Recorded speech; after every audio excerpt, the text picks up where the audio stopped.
സ്വരം കാതിൽ മുഴങ്ങിയോ നഷ്ടഗേഹത്തിൻ പ്രിയതരം ഓർമ്മയിൽ. നഗരത്തിലെ കോളേജിൽ ചേരുമ്പോൾ ആദ്യമായി വീട്ടിൽ നിന്നും മാറി നിൽക്കുന്നതിൻ്റെ അങ്കലാപ്പായിരുന്നു, ഭയവും. എല്ലാ ദിവസവും വീട്ടിലേക്ക് വിളിച്ച് പപ്പയോടും മമ്മിയോടും സംസാരിക്കും, വിശേഷങ്ങളെല്ലാം പറയും. പതുക്കെ പതുക്കെ കോളേജിൽ തിരക്കാകുന്നു, പുതിയ കൂട്ടുകാരുണ്ടാകുന്നു.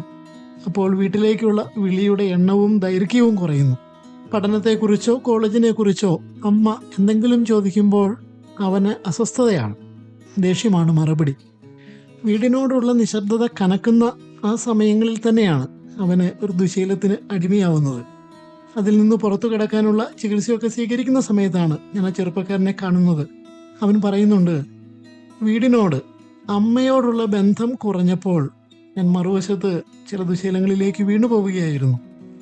മുന്തിരിച്ചെടിയും ശാഖകളും എന്ന രൂപകം ഈശോ ഉപയോഗിക്കുമ്പോൾ ഞാൻ പെട്ടെന്ന് ഓർത്തത് ഈ ചെറുപ്പക്കാരനെ കുറിച്ചാണ്.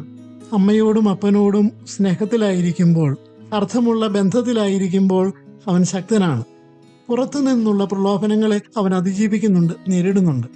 എന്നാൽ വീടിനോടുള്ള ബന്ധം ദുർബലമാകുമ്പോൾ പ്രലോഭനങ്ങളിലേക്ക് വളരെ എളുപ്പത്തിൽ അവൻ വീണുപോകുന്നു. ആത്മീയ ജീവിതത്തെക്കുറിച്ചും ഇങ്ങനെ തന്നെ ധ്യാനിക്കാവുന്നതാണ്.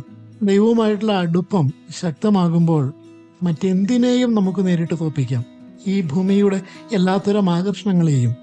എന്നാൽ ദൈവത്തിൽ നിന്ന് അകന്നു തുടങ്ങുമ്പോൾ ചെറിയ ഒരു പ്രലോഭനം പോലും നമ്മെ വീഴ്ത്തി കളയുന്നു. പഴയ നിയമത്തിലെ ദാവീദിനെ നോക്കുക. ദൈവത്തോട് ചേർന്ന് നിൽക്കുമ്പോൾ അവൻ ശക്തനാണ് എല്ലാ അർത്ഥത്തിലും.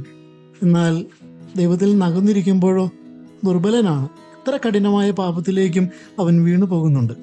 ഈ നോമ്പുകാലം നമ്മെ ഓർമ്മിപ്പിക്കുന്നത് ശാഖ ചെടിയോട് ചേർന്ന് നിൽക്കുന്നത് പോലെ നാം ദൈവത്തോട്, ദൈവത്തിൻ്റെ സ്നേഹത്തോട് ചേർന്ന് നിൽക്കണം എന്നതാണ്.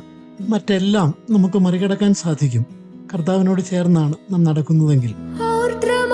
ഒരു സ്വരം കാതിൽ മുഴങ്ങിയോ നഷ്ടഗീ